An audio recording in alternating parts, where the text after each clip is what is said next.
शाम के शहर दमिश्क में आबादी से मीलों दूर एक सुनसान जंगल में एक पानी के कुएं के पास एक नौजवान लड़का रहता था। एक शाम लड़के ने देखा कि एक औरत कुएं की तरफ भागती हुई आ रही है। देखते ही देखते वो औरत कुएं के ऊपर चढ़ गई और अभी वो कुएं में छलांग लगाने ही वाली थी कि नौजवान लड़का पीछे से तेजी से दौड़ता हुआ आया और उस औरत को पीछे से पकड़ लिया। वो बोला, बताओ क्या हुआ, तुम क्यों कूद रही हो कुएं में? लेकिन औरत कुछ ना बोली, वो सिर्फ छलांग लगाने पर तुली थी। लड़के ने जबरदस्ती औरत को कुएं से अपनी तरफ खींचा और बोला, क्या हुआ तुम्हारे साथ, क्यों ये कर रही हो, कुछ तो बताओ। लेकिन तभी औरत ने लड़के को पीछे की तरफ धक्का दिया और एक बार फिर कुएं पर चढ़ गई। लड़के ने अपनी पूरी जान लगाकर औरत को कुएं से नीचे घसीटा और दोनों हाथों से उसे जोर से पकड़ लिया। फिर अचानक औरत के दिल में कुछ हलचल सी हुई और वो लड़के की तरफ बढ़ी और उसके गले से लग गई। लड़का वहीं एकदम जम सा गया।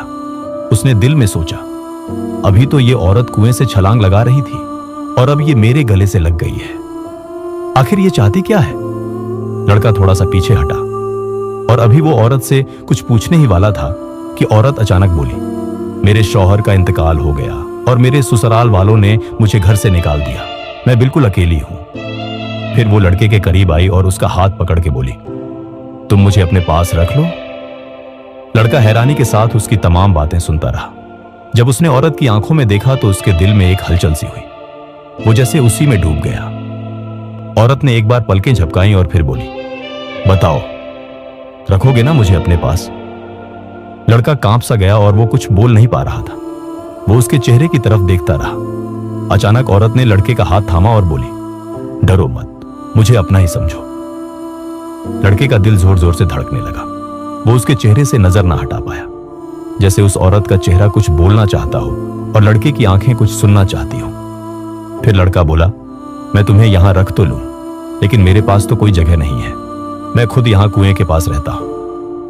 औरत बोली, जहां तुम रखोगे मैं रह लूंगी, जगह दिल में होनी चाहिए। अब रात होने लगी थी।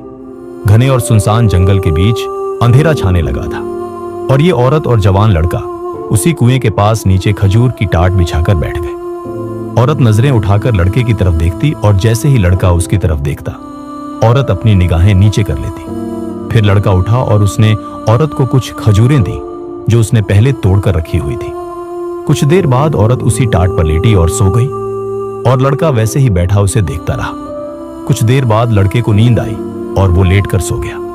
रात के आखिरी पहर औरत ने अपनी एक आंख खोलकर लड़के की तरफ देखा कि क्या लड़का सो गया है। फिर वो दबे पांव उठी और लड़के के करीब आकर बैठ गई। जब उसे तसल्ली हो गई कि लड़के की आंखें बंद हैं और वो सोया हुआ है, उसने लड़के के माथे को अपने हाथों से सहलाया और कुछ देर वहीं बैठे उसे देखती रही। फिर उसने लड़के के माथे पर बोसा, चुंबन दिया। अचानक लड़के ने करवट ली तो औरत जल्दी से उठी और जाकर अपनी जगह पर लेट गई और दिल ही दिल में सोचने लगी, बाकियों ने तो मुझे छोड़ दिया है, मैं इसे अपने से दूर नहीं होने दूंगी, ये मेरा है, कोई मुझे इससे अलग नहीं कर सकता। फिर वो थोड़ा सा उठी और लड़के के चेहरे की तरफ देखा और फिर आंखें बंद करके सो गई, जैसे उसे सुकून मिल गया हो। सुबह हुई, लड़का और औरत उठकर बैठ गए। औरत उठकर लड़के के करीब आई और बोली, कैसा लगा मेरे साथ कुछ वक्त गुजार के? लड़का कुछ ना बोला, बस चुपचाप उसे देखता रहा। फिर औरत ने कहा, अच्छा अब बताओ, मैं जाऊं या तुम्हारे साथ रहूं? लड़का उसकी आंखों में देखता रहा, शायद कुछ कहना चाहता था, मगर फिर उसने कहा,